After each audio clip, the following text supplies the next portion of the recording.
Undercover boss enjoys meal. Stops cold when waitress says she can't afford food for herself. Some numbers speak the truth, and some only conceal. To know which is which, sometimes the person who built the system has to walk through the front door as a stranger. A light rainy morning. Raindrops slid evenly down the outer window pane of Sunrise Diner, branch number 28, coating the storefront in a thin mist like a half-asleep mask. The diner still opened on time. Soft lights, the scent of coffee and toast reached all the way to the steps. Nothing seemed out of place, and that was exactly what made Derek Langston cautious. He stepped into the diner in a look no one cared to notice. Worn jeans, a dark gray flannel shirt, a cap pulled low nearly over his eyes. No one realized the man who had just chosen the window side table was the CEO and founder of this very restaurant chain. Derek Langston, the man who had once written the very first line in Sunrise's employee handbook, "Fairness is not a policy, it's a habit built every day." But lately the numbers coming from branch number 28 didn't quite match that sentence. Revenue, stable. Customer return rate, high. No major internal incidents. And yet, highest staff turnover rate in the area. Employee complaints about lack of transparency in shift assignments. And one anonymous survey response that showed up multiple times. Here, some people work all day and still have their names left off the end of shift tip sheet. No prior notice. No cameras. No entourage. Derek chose the oldest but most effective approach, to return in person not as an executive, but as a hungry customer looking for a simple breakfast. He sat down at a small table, didn't order right away. His eyes scanned each movement behind the counter. Staff taking orders, someone wiping tables, the kitchen humming in rhythm. Everything seemed to be running smoothly, until he saw one small thing. There was a female employee serving the most tables, but she hadn't touched the POS system even once. Derek tilted his head slightly, pulled out a small notebook from inside his jacket. A soft breeze slipped through the doorframe, carrying the scent of damp earth and freshly brewed coffee. Things were about to begin, but no one else in the diner except him knew that today would be the last morning they could consider normal to be enough. There are words not aimed at anyone, not meant for anyone to hear, but when the right person hears them, they can't pretend it never happened. Derek ordered the simplest breakfast on the menu: medium cooked eggs, dry toast with no butter, and black coffee without sugar. A regular meal in a seemingly familiar setting. Maya was the one who brought the tray, walking briskly, with steady hands, but a thin frame, slight dark circles under her eyes. Her hair tied up high, though a few strands had fallen loosely over her cheeks. She placed the tray down on the table with a polite smile, not too much, not too little, then bowed her head slightly. "Enjoy your meal, sir." Derek nodded, flipped open his notebook as if he intended to jot something down. But then he looked up, part curious, part probing, and asked softly, "Seems busy this morning. Have you had anything to eat yet?" Maya looked momentarily surprised. Not because the question was strange, but because she hadn't expected anyone to ask that at the start of a shift.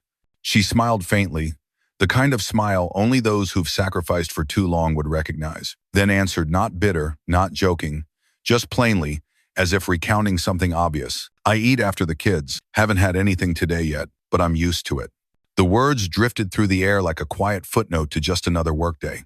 But for Derek, they didn't drift. They stopped, abruptly, like someone had slammed the brakes inside his head. "I'm used to it." No one should get used to hunger, especially not in a system designed so that everyone has the right to live decently, at least during their own shift. Derek didn't ask anything more, but his eyes softened. He no longer saw a tired female employee. What he saw was the first sign that someone had been placed outside the circle of sharing. Not because of failure, but because of the habit of silence. He placed his hand on the coffee cup. The steam fogged up his glasses. Outside, the rain had stopped. But inside him, a storm of unease had just begun, silent, but strong enough to let him know, today, he wouldn't just be having breakfast. Some systems don't need a software glitch to go wrong. All it takes is a few people who know how to hold on to power, and others who stop asking why. Derek sat still, his coffee growing cold, with each customer coming and going. He didn't take any notes, just observed, silent, patient, like a man searching for a crack in what appeared to be a solid wall. Maya barely had a moment to rest. She moved from table to table, remembered orders without writing them down, always apologized first if food came out late, and always said thank you when customers left. A seamless rhythm, needing no reminders. But each time it came to the payment step, she stopped. She didn't touch the POS machine, didn't process any transactions, wasn't present at the final step of the service process. Instead, it was Ryan Crisp's shirt, neat tie, who always appeared the moment a customer reached for their wallet. He didn't walk over from the counter. He was already there. As if the POS system existed only for him and everyone else, no matter how much they served, was meant to stand back. Derek tilted his head slightly. Ryan. The name wasn't unfamiliar. Nephew of Doug, the branch manager. By noon, Derek quietly left the diner. No one noticed. But he didn't go home. Instead, he sat at his desk in the main office, logging into the internal system using the highest access level. First item, pause permissions, branch number 28.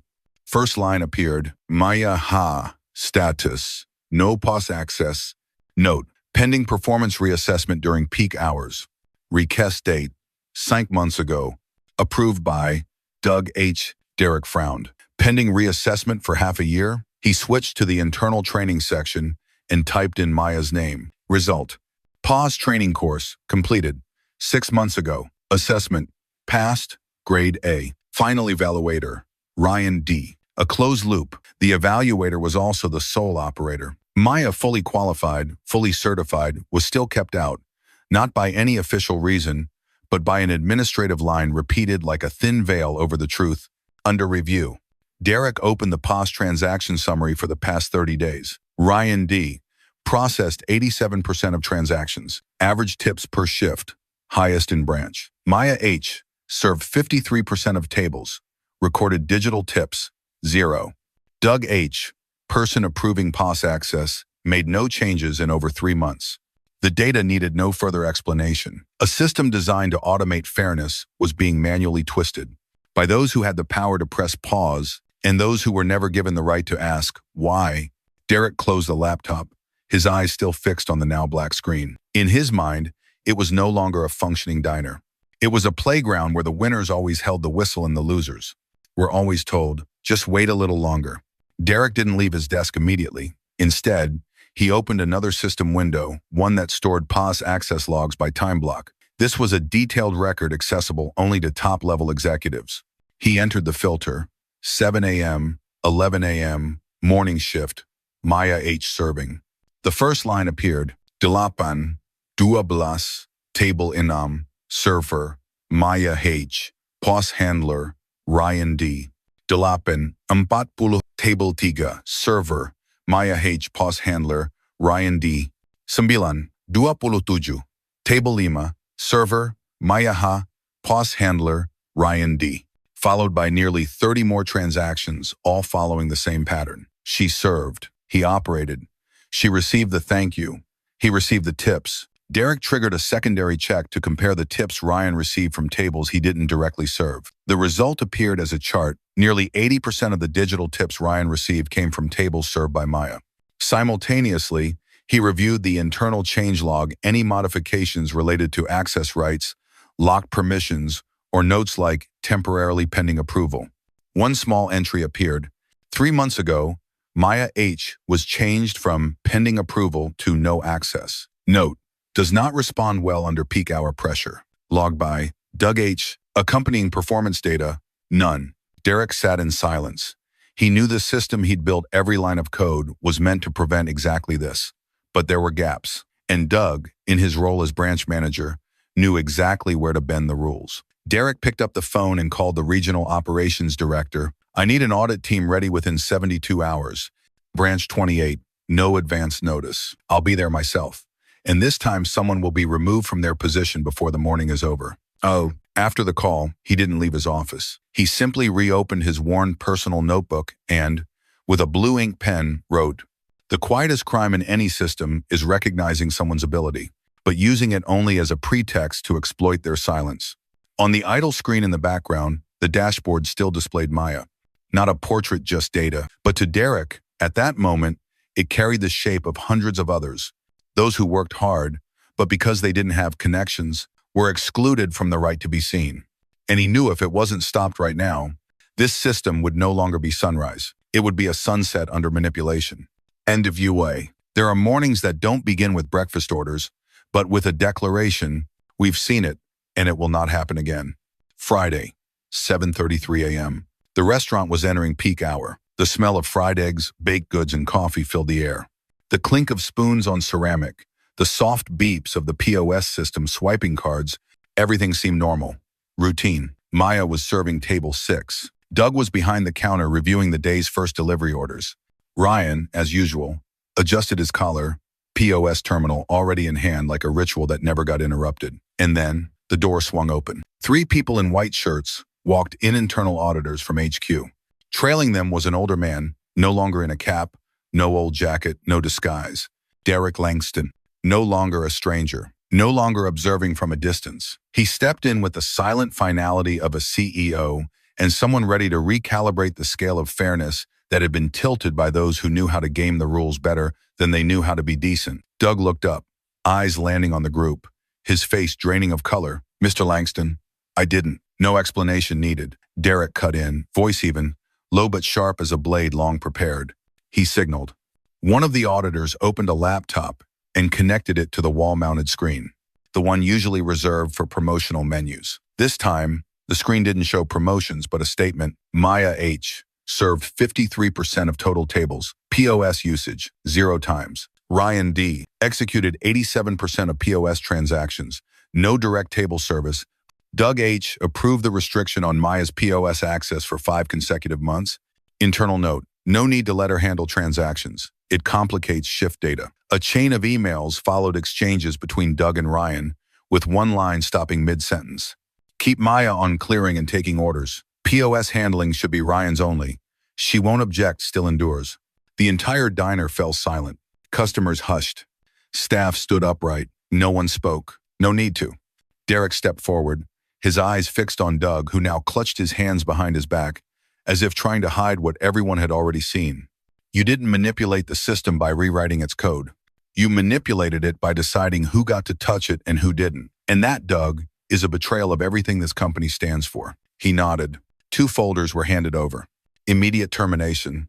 No hearings. No room for excuses. Ryan stood frozen, his face pale.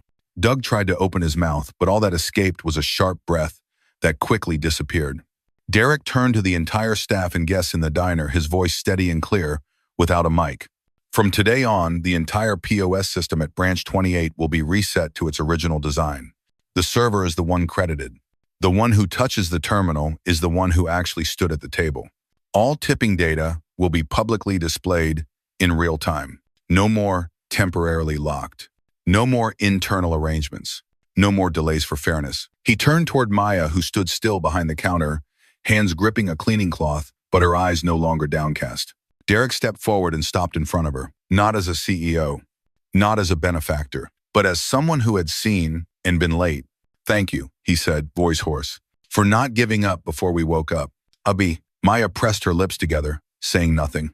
But in her eyes, for the first time, there was something beyond quiet endurance, faith that from now on, she wouldn't have to suffer in silence just to survive. Derek didn't leave right away. He turned to the audit team and signaled to display one more screen. This time, not a summary dashboard, but the newly activated interface from HQ, POS Equity Tracker, a real-time tip tracking system showing the server's name, transaction timestamp, and tip amount, updated instantly after each payment. The first line faded in slowly. Every name, every moment, every share, visible and protected.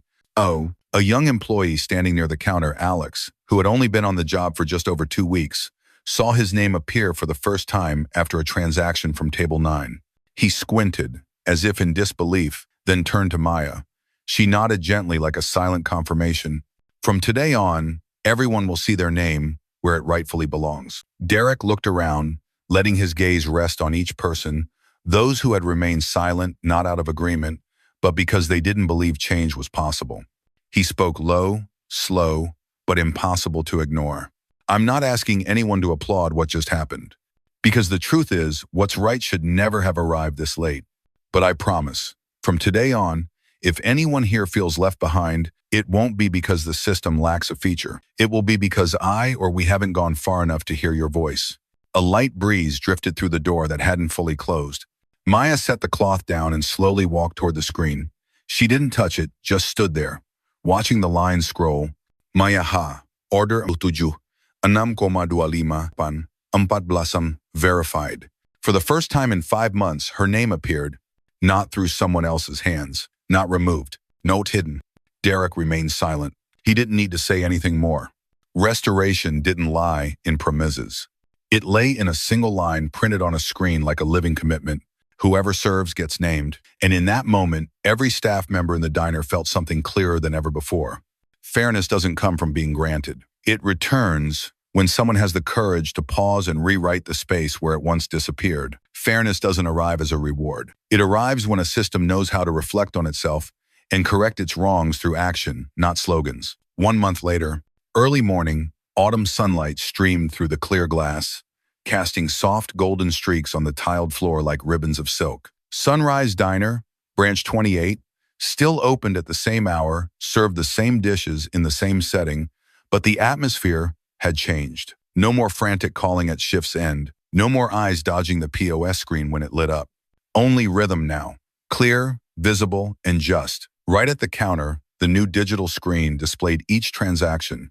Order number 73, Ben L., $4.5 tip, confirmed at 8:12. No explanations needed, no end-of-day audits. Everyone now knew what they had done and that they existed within this system as people, not tools. At the far end of the counter, Maya, now assistant manager Maya H., stepped out carrying a tray of coffee. Her uniform was now charcoal gray, trimmed with orange, not flashy, but neat and well-fitted. The name tag on her chest caught the light. Derek sat at the table by the window, the same spot. No more notebook, no more disguise. Just a customer quietly waiting for his usual black coffee. Maya placed the cup in front of him, her voice as gentle as the steam rising from the ceramic rim. This morning isn't one where I skip breakfast anymore. I just needed a chance, thank you for seeing that. Derek looked at her. He didn't speak immediately. He raised the cup to eye level. The steam still drifted evenly, the aroma still rich. But something had changed deeper than the flavor of coffee. It was poured by the very person once hidden away, and now, the one preserving the light for the whole system. He nodded, small, but unmistakable. Thank you for standing your ground when everything else told you to walk away. End quote. Maya smiled, this time with nothing to suppress. A real smile, gentle, natural, not because of a title, but because she knew her name was finally written in the right line. Derek took a sip, same old cup, but today it carried a different aftertaste. Trust in the things that don't need to be shouted, just done right. And with the right people in the right place,